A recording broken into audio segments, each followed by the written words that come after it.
Well, you've heard me talk about Pokémon, and you've heard me talk about it again, but now it's time to talk about it even more. Now, just to be upfront here, I'm not the biggest Pokémon expert. I can't name all of the original 151, I didn't own all the games, and I couldn't even begin to tell you what this thing is. But strangely, I still feel quite fond and nostalgic towards the series. I think that's just the nature of Pokémon being everywhere when I was a kid. It was a big deal, and every now and then I couldn't resist picking up some of the merch. But the hype was probably the most real around the time of the first 3 Pokémon movies. These weren't just forgettable direct-to-video releases, they were big screen adventures, with tons of marketing behind them. If you grew up around this time and you never saw a trailer for one of these movies, then you didn't have a childhood. Okay, that's a bit savage. Those trailers would always get me excited, but sadly, I never saw any of these movies in the cinema. Most of the time I used to rent them from Blockbuster. I mean, that was an adventure in itself.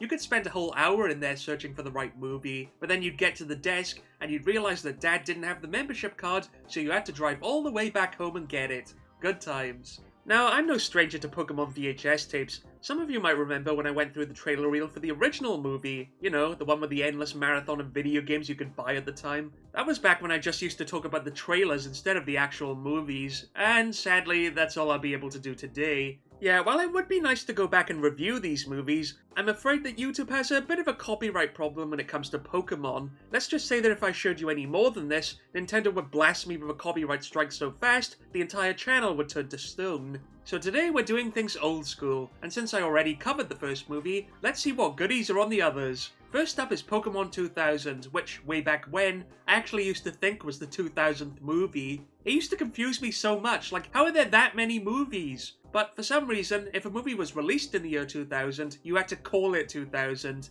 I have no idea why. But calling it 2000 didn't exactly translate into box office success. While the first movie grossed a huge 10.8 million, the second one only grossed 2 million. How poetic. The tagline for this movie was "One person can make all the difference," so hopefully I can make a difference for you today with some nostalgic memories.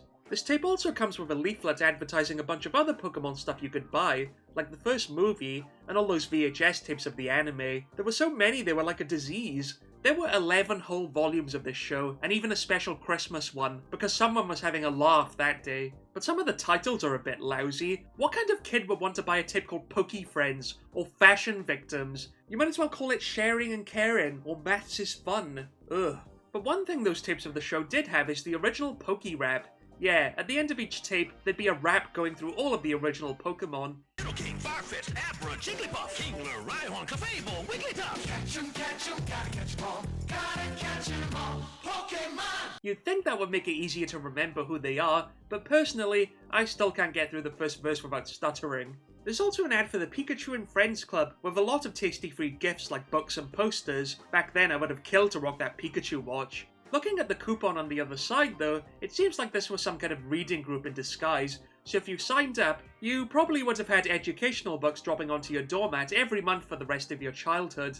Thanks, Mum. Right on the back there's a promo for the Trading Card Game League. Remember that? A club where kids could meet up and play with their Pokémon cards. On the VHS of the first movie, the ad was tucked away right at the end, where only lunatics like me who watched the whole tape would ever see it.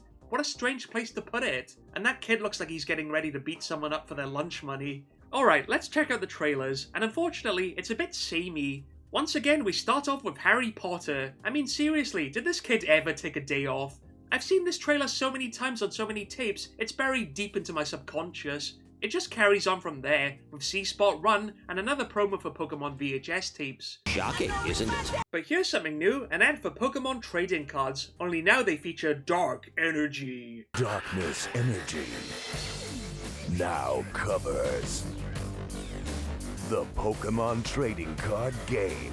Now, I have to be honest, I collected these cards all the time, but I had no idea what the rules were. We just made them up. I didn't even really know what energy cards were. I just knew I liked the sound of them. They made me feel powerful, you know? Right after a trailer for the little vampire, there's another trading card ad, only this time it's Metal Energy, where apparently the cards are so strong, not even a giant Pokemon wrecking ball can bend them.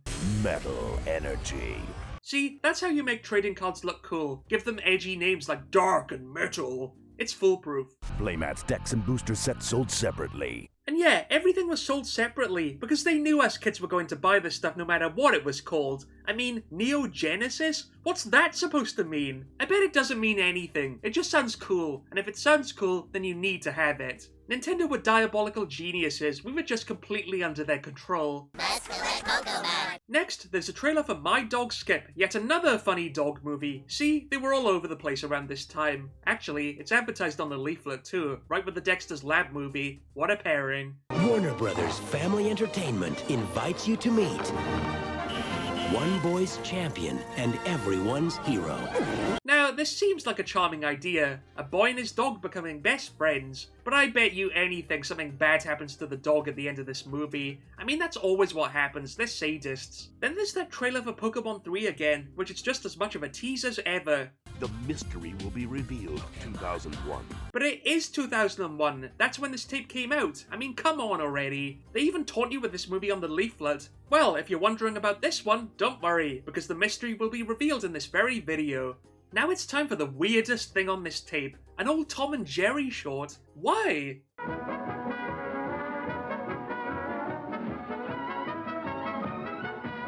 Not that I'm complaining, but it's such a bizarre inclusion. I mean, when you think about Pokemon, do Tom and Jerry ever spring to mind? It makes you wonder who was responsible for putting together all these trailer packages. Like, who was sitting there saying, yeah, we're gonna have these trailers here, these Pokemon ads there, and oh yeah, I'm feeling me some classic Tom and Jerry right here. This short is Polka Dot Puss from 1949, where Tom pretends to be sick so he doesn't have to sleep outside in the rain, and that psycho Jerry decides to give him a taste of his own medicine. He really is a sadist in this one, smashing his knee with a hammer, and even trapping him inside a burning oven. What a sicko.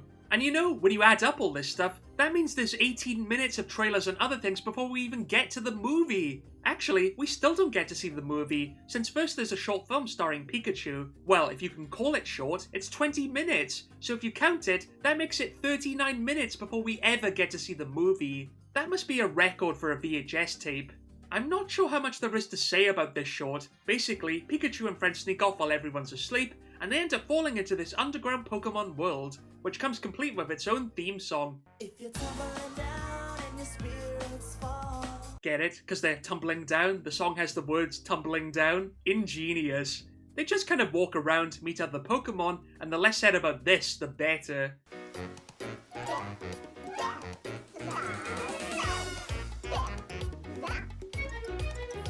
This sure perturbs me.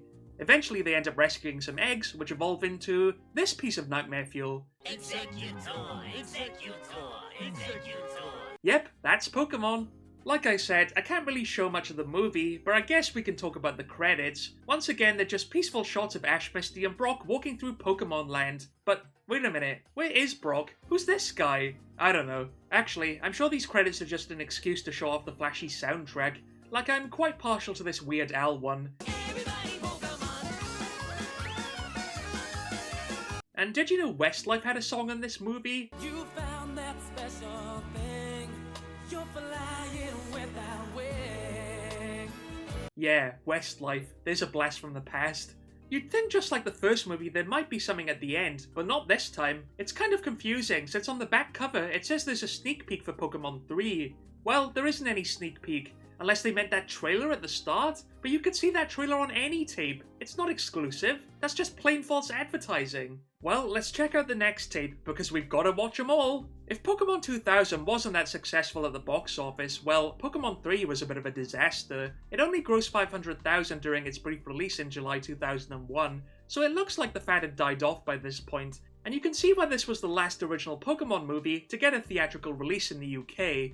That said, I still rented this one a lot, so let's check it out. And why are all these tapes so glaringly yellow? This is the reason I'm gonna need glasses someday. Well, it feels like someone just took one look at the last couple tapes I've reviewed and hit copy and paste on all the trailers here. Harry Potter, Pokemon cards, Wizard of Oz, Mary-Kate and Ashley, they're all here. It's a bit anticlimactic, but is it really any wonder our memories of these things get burned into our brains when they crop up this much? Well, one thing that's different is the Pikachu short, even if the intro does look a bit like it came from an early 2000s game show.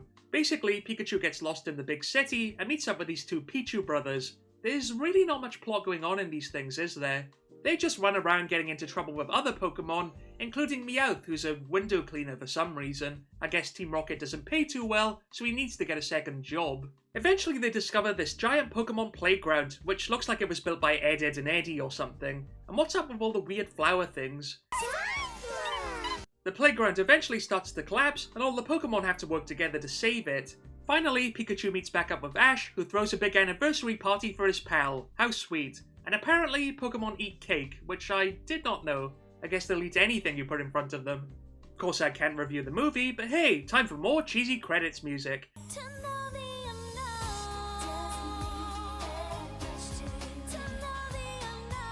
You know, because the unknown were in the movie and it's like you get to know them. There's your tenuous music link for this one. Oh, and there's nothing at the end of the movie. Nope, not a thing. Just that bland copyright text. Like, did anyone else ever sit through this just out of sheer morbid curiosity? I always used to hope there'd be something secret at the end, like the tape would give you a reward for showing such a stupid amount of patience. But nope, they got me every time. That brings us to our final tape, Pokémon Forever, which was the first Pokémon movie to be released direct-to-video, but also the last one to be released on VHS here, if that makes sense. And what's up with the title? Pokémon Forever? What is that, like Batman Forever? I think we rented this one from the library once. Remember that? When you could get VHS tapes alongside your books? We didn't know how spoiled we were. Now, this is an extremely rare tape, so consider this a treat here. The strange thing about this movie is that it has a completely different distributor. The first 3 movies were released by Warner Brothers, but here it's Miramax, technically making this a Pokemon Disney movie. Even as a kid, this greatly upset my OCD. It's so weird seeing Disney trailers on a Pokemon tape. I don't like it. Welcome to a world of fantasy, music and magical entertainment, the Disney Collection.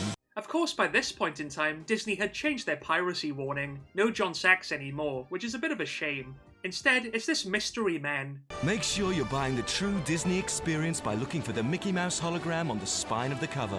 Now, I have no idea who he is, but he's no John Sachs, put it that way. If you have any worries concerning pirate videos, call one of these numbers now.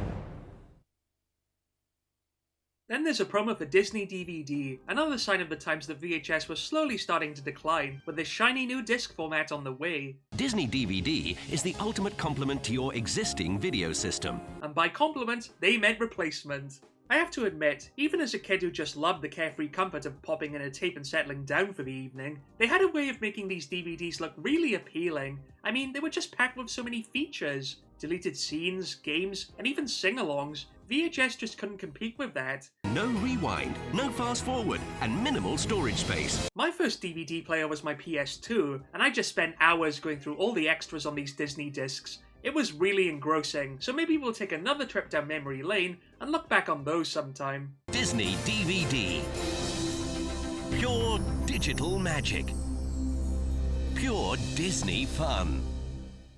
Trailers now, and first up is the special edition of The Lion King. It feels like every Disney movie had to have a special edition around this time. Lion King the special edition, Pinocchio the special edition, and Star Wars the special edition. It just never ended.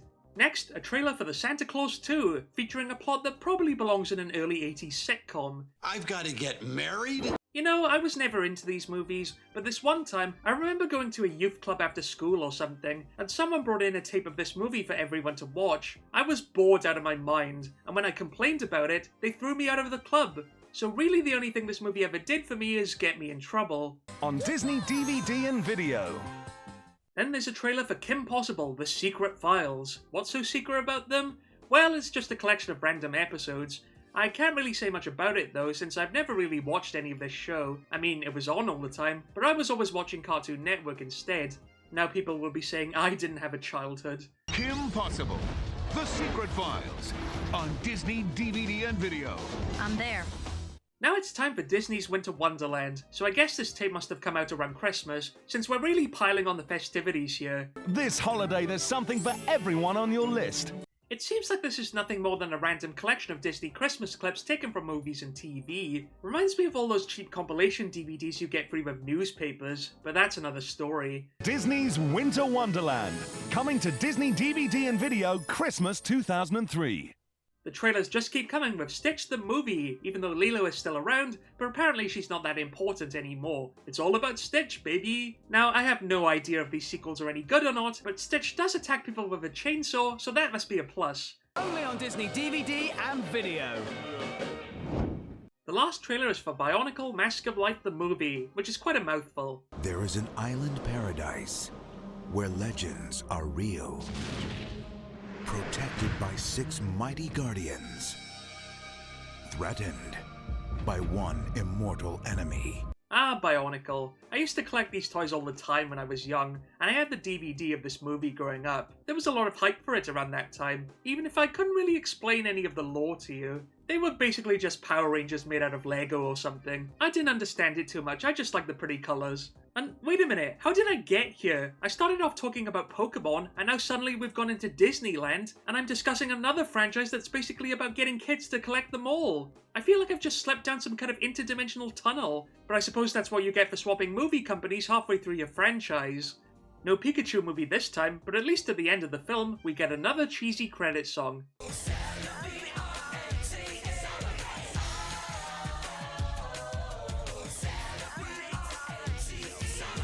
Huh, you know, because the big Pokemon in this movie was Celebi, so you've got a Celebi-R-A-T-E. I don't get it. Well, that just about does it for our little Pokemon detour. But maybe this was more an exercise in how so many different things can produce so many different memories. From the tapes to the leaflets to the trailers, Pokemon really did have it all back then, and it's probably the only franchise that can boast having Harry Potter, trading cards, and Tom and Jerry all on one tape, and then Kim Possible, Stitch, and Bionicle on the other. It's been a strange journey, but I suppose that brings us to the true moral of the story. The early 2000s really were weird. Thanks for watching, and look out for more reviews coming soon. Mewtwo, Tentacruel, Aerodactyl, Ammonite, Slowpoke, Pidgeot, Arbok. That's all, folks!